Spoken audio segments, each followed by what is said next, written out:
ආයිබෝවන් ඕ family kitchen YouTube channel එකට ඔයාලව ගොඩක් ආදරෙන් අදත් පිළිගන්නවා. අද මම මේ වීඩියෝ එකෙන් ඔයාලට අරගෙන ආවේ අමුද්‍රව්‍ය 3ක් පාවිච්චි කරලා කොහොමද ගෙදරදී ලේසියෙන්ම අඩ හදාගන්නේ කියලා.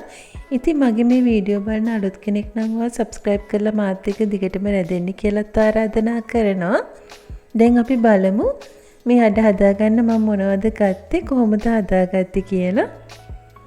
මං ඉස්සෙල්ලා මේ වගේ භාජනයක් ලිපේ තියලා ඒකට සීනි මේස හැන්දක් එකතු කරා. මේ වෙලාවේදී ලිපේ ගින්දර සාමාන්‍ය මට්ටමේ තියෙන්න ඕනේ.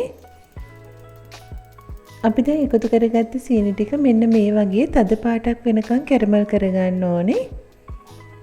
කළු පාටට හුරු තද පාටක් එනකම්ම සීනි ටික කැරමල් කරගන්න.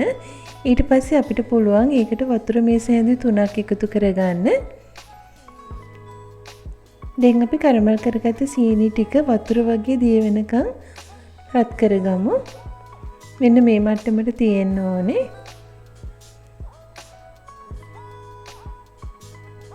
සීනි ටික අපි පැත්තකින් තියලා අපි අඩ ටික හදාගන්න මෙන්න මේ වගේ ලොකු භාජනයක් ලිපේ තියාගමු. අපිට මේ අඩ හදාගන්න දර ලිප උනත් පාවිච්චි කරන්න පුළුවන්. අද මම අඩ ටික හදාගන්න පාවිච්චි කරන්නේ මෙන්න මේ වගේ පොඩි තේ කෝප. මේක කෝපි කෝපයක්. ඉතින් මම ගන්න පිටු ප්‍රමාණයට මෙතන මම කෝප 5ක් මෙන්න මේ විදිහට හොඳට තෙල් ගාලා ලෑස්ති කරගන්නවා. ඔයාලට කැමති නම් ඕගොල්ලෝ ගාව තියෙනවා නම් කප් කේක් ට්‍රේ එක උනත් මේකට පාවිච්චි කරන්න පුළුවන්. මේ විදිහට හොඳට තෙල් ටිකක් තවර ගන්න. දැන් අපි බලමු කොහොමද මේක හදාගන්නේ කියලා. මම මෙතන පාන් පිටි කෝප එකක් අරන් තියෙනවා.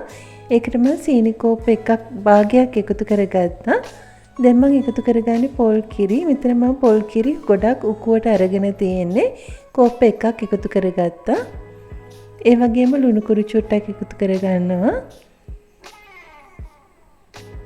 දැන් අපිට මේකට ඕන වෙනවා බේකින් පවුඩර්. බේකින් පවුඩර් තේ හැඳි භාගයක් එකතු කරගන්න. දැන් අපි මේ ටික හොඳට කවලම් කරගමු. ඇතර විනාඩි 5ක් වගේ යද්දි මේ මිශ්‍රණය අපිට හදාගන්න පුළුවන්. ඉතින් සම්පූර්ණ වෙලාව විනාඩි 7ක් 8ක් වගේ තියෙන්න ඔයගොල්ලෝ අඩේක තඹ ගන්න භාජනය රත් කරගන්න. ඊට පස්සේ අපිට පුළුවන් අපි කලින් හදාගත්ත පැණි එක මේකට එකතු කරගන්න. දැන් අපි පිටි මිශ්‍රණය හොඳට කවලම් කරගමු.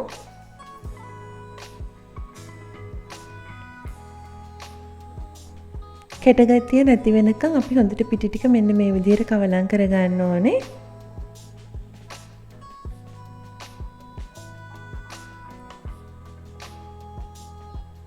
මම ඔයාලට පෙන්නන්නම් පිටි මිශ්‍රණයේ පදම කොහොමද තියෙන්න ඕනේ කියලා. මෙන්න මේ විදිහට දාද්දි පරිපලක් විදිහට ඔන්න ඔය විදිහට පැටෙන විදිහට පිටි මිශ්‍රණය හදාගන්න. ගොඩාක් දියාරු කරගන්නත් එපා, ඝනකම් කරගන්නත් එපා. හැඳිකවුම් වලට හදන පිටි මිශ්‍රණය වගේ තමයි මේක තියෙන්නේ. ඊට පස්සේ පුළුවන් අපිට අපි හදාගත්ත පිටි මිශ්‍රණය මෙන්න මේ විදිහට කෝප් වලට දාගන්න. කෝප් වලට දාගද්දි කෝප්පෙන් භාගයකට වගේ දාගන්න. දැන් මම ඒක මෙන්න මේ විදිහට කේක් ට්‍රේ එක තියාගන්නවා. ඉතින් ඔයාලා ගාව කේක් ට්‍රේ එකක් නැත්නම් ඇලුමිනියම් පියනක් වගේ එකක් පාවිච්චි කරලා මේ ටික තියාගන්න පුළුවන්. දැන් අපි මේ ටික අපි රත් කරගත්ත භාජනය ඇතුලෙන් තියාගමු. ඉතින් ඔයාලට මෙතෙන්දී oven එක උනත් පාවිච්චි කරන්න පුළුවන්. oven එක පාවිච්චි කරනවා නම් සෙල්සියස් අංශක 150 විනාඩි 10ක් 15ක් අතර කාලයක් බේක් කරගන්න. දැන් අපි මේක සාමාන්‍ය ගින්දරේ හොඳට තඹගමු. මේ හරියට විනාඩි 20කට විතර පස්සේ අඩ ටික අපි ටූත් පික් එකකින් අරලා ඒක කොහොමද තැඹිලාද කියලා බලාගමු. දැන් අඩ ටික හොඳට තැම්බිලා. ඉතින් අපි චුට්ටක් වෙලා මේක නිමෙන්න තියන්න ඕනේ. නිමුණට පස්සේ මෙන්න මේ විදිහට පිහිටුඩකින් චුට්ටක් බුරුල් කරලා අපිට අඩ එක ගලව ගන්න පුළුවන්. ඉතින් මේ තියෙන මේ විදිහට හදාගත්ත අඩ එක ඔයාලත් හදලා බලන්න. වීඩියෝ එක නරඹුවාට ගොඩාක් ස්තුතියි. සුබ දවසක් ඔයාලා හැමෝටම.